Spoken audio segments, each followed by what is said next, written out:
Allahumma salli ala sayyidina Muhammad wa ala alihi. Alhamdulillah, kembali lagi dalam Assalamualaikum. Dan subhanallah, realitinya adalah ketika dan saat ini universiti bukan lagi destinasi pilihan bagi setengah lepasan sekolah. Walaupun sebenarnya keputusan mereka agak cemerlang ya. Dan di antara mungkin faktor yang memainkan peranan terhadap isu ini adalah kebimbangan terhadap keuangan dan juga kos sara hidup. Dan pada 2022, Jabatan Perangkaan Malaysia menunjukkan bahawa 72% pelajar lepasan SPM tidak mahu melanjutkan pelajaran dan memilih untuk bekerja. Dan untuk sebenarnya kita melihat bagaimanakah cara untuk kita mengatasi isu ini, yang bersama kita pada pagi ini adalah Profesor Dr. Syed Jamal Abdul Nasir Syed Muhammad selaku Dekan Arsyad Ayub Graduate Business School AAGBS, dan juga Dr. Hamidah Ahmad Yusof selaku pensyarah kanannya. Assalamualaikum. Waalaikumsalam. Sihat Sihat, Alhamdulillah. Baiklah Prof, menurut pandangan Prof ya, bagaimanakah cara atau pendekatan yang terbaik untuk kita mengatasi masalah di mana lepasan SPM kadang-kadang dia tidak menunjukkan minat untuk menyambung pelajaran mereka di peringkat lebih tinggi. Assalamualaikum warahmatullahi wabarakatuh. Terima kasih kepada TV Al-Jarrah, bagi pihak UiTM, terima kasih jemput kami untuk berkongsi sikit sebanyak pendapat tentang masalah remaja lepasan SPM yang enggan melanjutkan pelajaran ke peringkat pendidikan tinggi. Jadi pada pandangan saya, ini memerlukan satu pendekatan bersepadu antara universiti, agensi kerjaan, masyarakat dan sebagainya. Bagaimana memupuk minat pelajar-pelajar, apakah kepentingan belajar di Institut Pengajian Tinggi untuk para remaja ini. Jadi kalau saya boleh katakan sini ialah pihak universiti harus memainkan peranan dengan menyediakan program yang menarik sesuai dengan kehendak pelajar, dan pihak institusi kerjaan seperti MARA dan sebagainya memberi penerangan apakah kemudahan-kemudahan yang boleh mereka perolehi sekiranya mereka melanjutkan pengajaran di peringkat pengajian tinggi, dan juga agensi-agensi kerjaan lain seperti college community dan sebagainya. Jadi ini penting untuk memberi pendedahan kepada pelajar pada lepasan SBN. Betul penting juga untuk melanjutkan pelajaran di peringkat pengajian tinggi. Tadi Prof ada menyebut bahawa sebenarnya sekolah sangat memainkan peranan penting untuk membantu pelajar meneroka laluan kerjaya yang berbeza kan. Jadi bila cakap pasal laluan kerja yang berbeza tu, apa yang Prof maksudkan? Apakah ada wahana lain untuk mengajak anak-anak ini kembali berminat untuk menyambung pengajian ke peringkat lebih tinggi?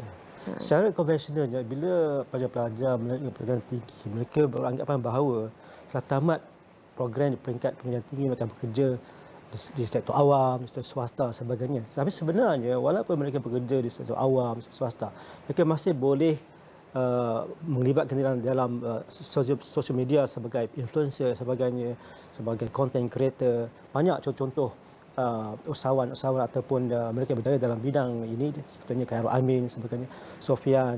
Mereka melanjutkan peringkat pengajian tinggi tapi masih boleh meneruskan kerjaya sebagai individu yang pengaruh di media sosial.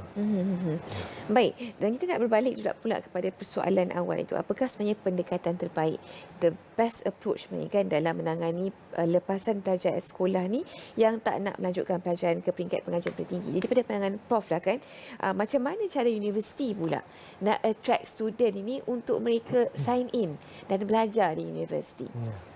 Jadi itulah, universiti harus memahami apakah cita rasa pelajar sekarang. Mereka memerlukan sistem pengajaran lebih fleksibel, lebih dekat dengan industri, lebih cepat. Jadi sebab itu sekarang kerjaan menekankan pengajaran program anjar contohnya, atau program fleksibel, di mana mod pengajaran yang pelbagai, boleh secara part-time, secara online, secara hybrid. Dengan adanya pendekatan seperti ini, pelajar boleh melanjutkan pengajaran mereka pendidikan tinggi dengan pelbagai cara dan pelbagai mod. Jadi saya rasa itu boleh menggalakkan lepasan SPM. Kalau boleh tambah, ya silakan Prof.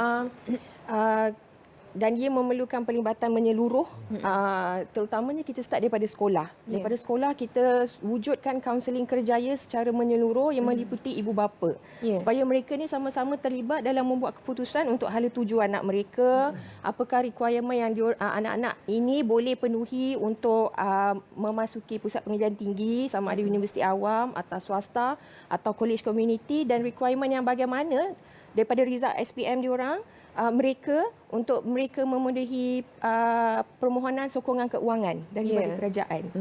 Okey, bercakap tentang sokongan keuangan kan, kita cakap tadi tentang ada mungkin mereka ni tak nak masuk universiti sebab ada kekangan keuangan. Betul. Kan, dan itu adalah antara halangan yang terbesar. Betul. Sebenarnya.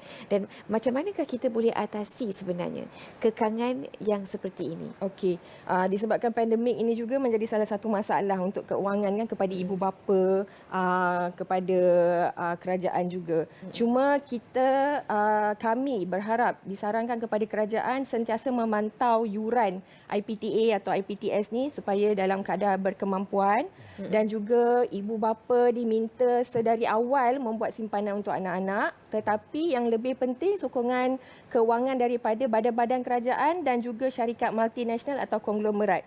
Kita di Malaysia ni pada asasnya kita ada sokongan keuangan dalam bentuk beasiswa dan pinjaman boleh ubah. Contohnya daripada MARA ataupun daripada Khazanah, Petronas, semua tu. Cuma sekarang ni seperti yang saya nyatakan sebentar tadi, penglibatan menyeluruh. Maknanya pihak sekolah dan ibu bapa perlu tahu kelayakan anak-anak mereka, minimum requirement anak-anak mereka untuk mereka apply. Dan bantuan sokongan keuangan ni daripada kerajaan dan juga syarikat-syarikat ni kita cover semua peringkat pelajar, bukan untuk pelajar cemerlang saja. Setiap peringkat ada peluang untuk sambung belajar selepas SPM. Cuma mereka perlu tahu keperluan requirement yang mereka perlu penuhi. Ya, betul. Baik, kalau kita lihat kan, kalau kita dah lepas level kekangan keuangan itu, kita nak memberikan penerangan juga kepada anak-anak ini bahawa ada banyak faedah apabila mereka melanjutkan berjalan ke peringkat lebih tinggi. Sebab sekarang ni saya lihat mungkin anak-anak ni mereka kata, okeylah, I jadi influencer ke atau I jual apa-apa ke senang saja. Ataupun kalau I nak dapatkan apa-apa informasi, I can just Google je from the internet, I can just learn.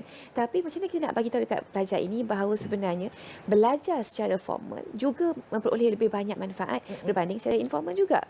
Silakan. Ya. So tentu kalau seorang itu mengikuti pengajian tinggi, seorang itu akan beri faedah kepada 3 perkara. Satu, kemajuan kognitif mereka, segi ilmu. Apakah pengetahuan yang sedia ada, yang terkini, yang perlu mereka kuasai untuk menjadi seorang individu yang cemerlang, yang kreatif, yang inovasi. Kemudian ada segi emosi. Emosi boleh dibina menjadi orang yang faham tentang emosi orang lain atau emotional intelligence. Dan ketiga itu segi kemahiran, segi teknikal sebagainya. Jadi di Institut Pendidikan Tinggi ada program-program yang boleh membimbing pelajar memperoleh 3 kemahiran ini, iaitu kognitif, emosi dan juga psikomotor atau kemahiran.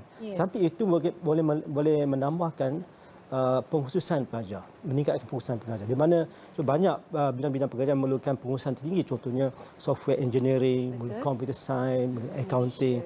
Jadi tanpa melanjut pelajaran pengajian tinggi, tidak mungkin mereka dapat pengkhususan yang dikehendaki oleh pihak industri. Dan ini boleh membantu pelajar mendapat pekerjaan yang lebih tinggi, lebih baik, pendapatan yang lebih tinggi dan lebih berinovasi.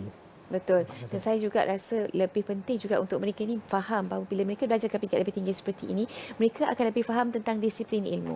Serta kepentingan untuk mereka mendapatkan ilmu itu secara kata orang terus dengan berhubung dengan guru, bukan melalui secara maya saja. Betul, subhanallah. Baiklah, kalau kita lihat kan, Prof memang menyebut tentang Arsyad Ayub Graduate Business School AAGPS tadi. Mungkin Prof boleh terangkan sedikit tentang AAGPS dan apakah manfaatnya kalau mereka ni bersama-sama belajar dalam fakulti ini, insya-Allah. Ya, Arsyad Ayub Business School ini merupakan satu pusat beasiswa yang menyediakan 4 program, iaitu program MBA, program DBA, program PhD dan juga Master Select Banking and Finance. Di mana di peringkat ini pelajar akan memperoleh ijazah sarjana dan juga PhD, dan kita juga menawarkan program kepada semua masyarakat, sama ada pelajar dalam negara dan juga pelajar antarabangsa. Dan kita juga punya program-program bersama dengan universiti luar negara, Universiti di Stuttgart University secara berkembar. Pelajar memperoleh 2 CJ berbeza, MBA di UiTM dan Master of Management di Germany. Jadi itulah program sekarang ini kita punya 1,166 pelajar di AGBS, dan ramai di kalangan mereka ini daripada mereka yang sedang bekerja. Di mana mod pengajaran kita ada secara part-time, secara full-time, kelas malam dan sebagainya. Jadi ini menarik ramai pelajar-pelajar untuk mengikuti program peringkat sarjana di AGBS. Masya Allah. Satu kata orang tawaran yang menarik untuk menarik minat mereka. Mungkin Prof nak tambah sikit mengenai program ini insya-Allah. Program kami yang agak berjaya di AGBS adalah Master in Business Administration dan memenuhi aspirasi KPT, iaitu salah satu aspirasinya pengantarabangsaaan program akademik universiti. So kami ada sarjana berkembar dengan HFT Stuttgart seperti yang Prof Said nyatakan tadi. Baik. Maknanya student kami yang belajar di AGBS akan melalui satu semester di Jerman dan sekembalinya mereka di AGBS mereka akan mempunyai 2 ijazah sarjana. Dan sedikit promosi untuk AGBS, kami akan mengadakan Open Day pada 25 dan 26 hari bulan Ogos, minggu hadapan, Jumaat dan Sabtu, bermula daripada pukul 9 pagi hingga 4 petang. Bertempat di AGBS UiTM Shah Alam, kampus utama kami lah. Kami harap pengunjung, orang ramai boleh datang berkunjung untuk mengetahui lebih lanjut tentang program-program kami, berjumpa dengan pensyarah-pensyarah kami sendiri dan melihat sendiri fasiliti AGBS yang ada, yang kami tawarkan. Masya Allah. Bila cakap pasal business administration ni kan, saya ni yang baru mula-mula nak berjinak dengan perniagaan ni, memang menghadapi masalah untuk mengurus sebenarnya. Maksudnya kalau mungkin dari segi aspek marketing, mungkinlah boleh sikit lah kan. Tapi kalau bab mengurus tu, saya perlu ada ilmu yang lebih lagi insya-Allah. Betul. Dan program-program kami juga, kursus-kursus tu berpandukan industri. Bermakna kami sentiasa review program kami tu mengikut kehendak pasaran majikan. Masya Allah. Sebab kita ingin memenuhi pelan strategi UiTM 2025, meningkatkan kebolehpasaran graduan dan memenuhi graduan yang boleh mudah masuk ke alam pekerjaan. Baik, insya-Allah. Prof, sedikit sebagai rumusan kepada perbincangan kita pada pagi ini, Ya, insya-Allah. nasihat pada lapisan SPM, teruskan untuk mohon untuk belajar dekat pendidikan tinggi kerana ini memberi kebaikan kepada pembangunan diri, pembangunan kerjaya, pembangunan keluarga dan juga masyarakat.